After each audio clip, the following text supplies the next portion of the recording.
What Breaking Ground does is we help support local grassroots community initiatives. We seek out communities who have identified a need within their community, who have collectively decided upon a solution to that need.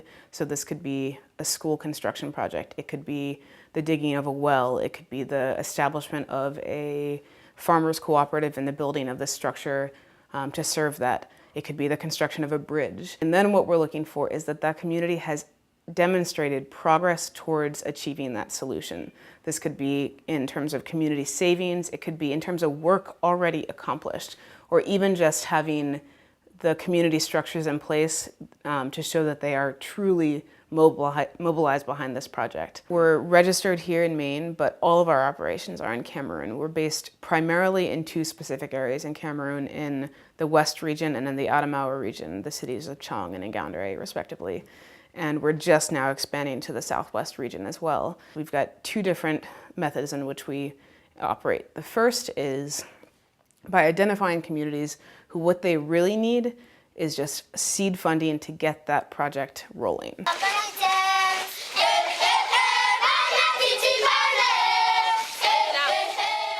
After graduating from Wesleyan University, I received a grant from the university, it's called the Christopher Brodigan Fund for Public Service in Africa.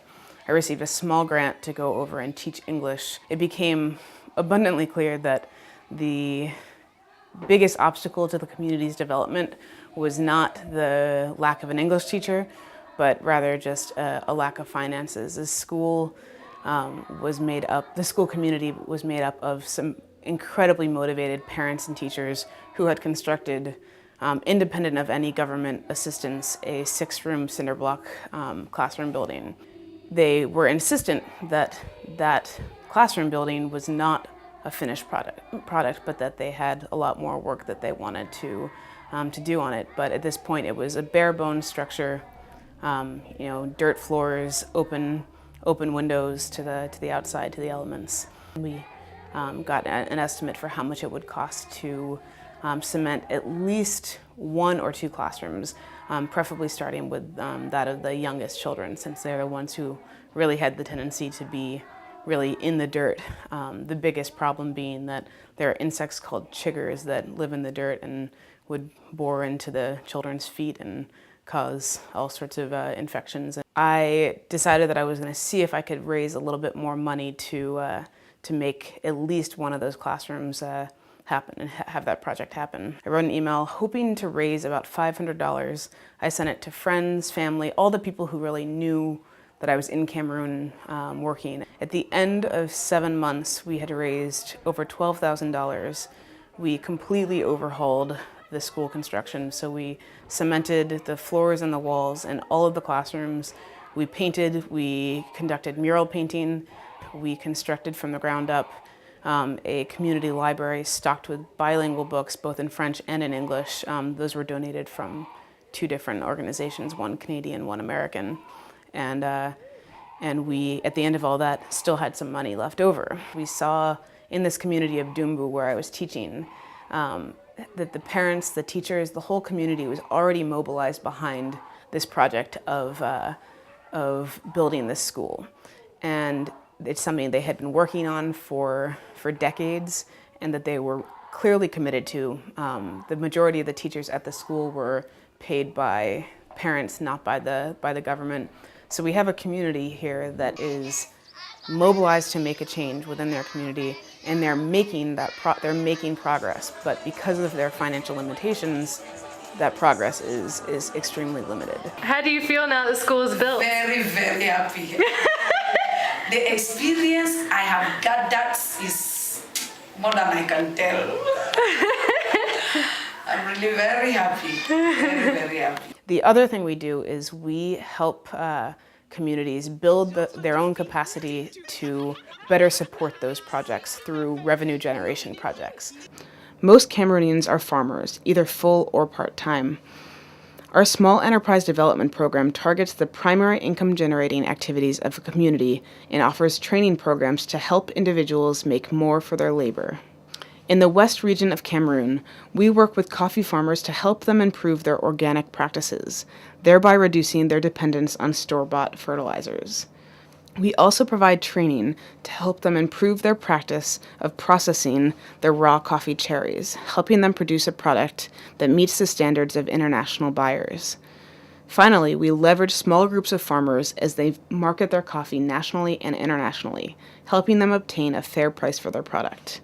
As these farmers earn more money, they are able to invest in the health and education of their families. Ultimately, the greater a community's health, education, and income, the better it can invest in its own grassroots development goals. Within our small enterprise development program, we run a program called the Women's Entrepreneurial Program, which provides business training and startup grants to women to get their enterprises running.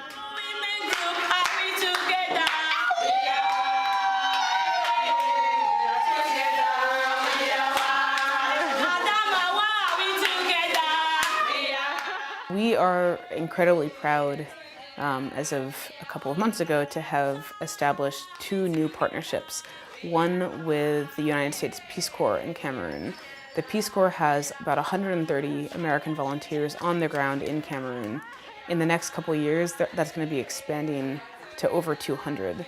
What that provides us is essentially eyes on the ground in Cameroon to help us identify communities with whom we might want to work. Another partnership that we're incredibly excited about is with a Cameroonian non-governmental organization called REDEV, the Research Institute for Development. REDEV conducts detailed evaluations of each project prior to its selection.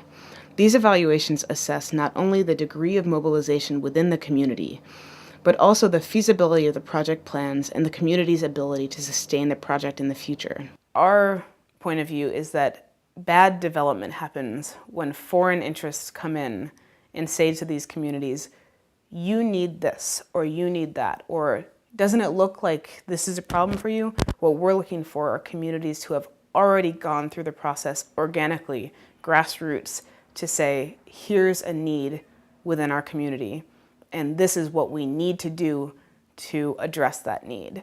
So we're looking for those truly grassroots projects and trying to honor the fact that Cameroonians know better than anyone else what their communities need. The last thing that they need is for some Americans or Canadians or some foreign interest to come in and say, let us show you how you can improve your lives. Cameroonians already have that under control. They just need the tools to actually make those sort of dreams into realities.